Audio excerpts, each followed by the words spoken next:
So we will see like how this architecture without architects develop. So maybe it develops as a single unit, a small unit that can be called as an ara, or a single unit for sleeping. Then maybe an external space added to it, which could be used as a space for dining.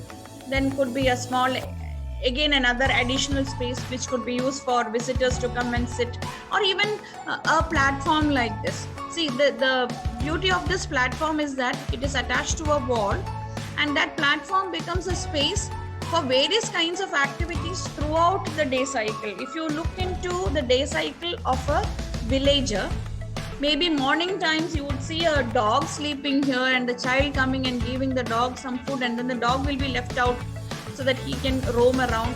After some time, mother comes, sits there and cuts the vegetable, and then she takes it for cooking in the kitchen.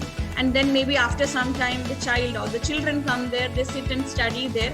So one platform that has been designed itself will cater to various activities. And then after the school, the children go to school, maybe the mother comes there, prepares papads or dries off something there, cuts vegetables which would be left for drying because there is heat there. And then maybe in the afternoon you see that the father comes back after work in the farm. He sleeps over there because that area is quite breezy. And then evening again, children come, they sit there and play. And at night also you would see that somebody would be sleeping on that small platform.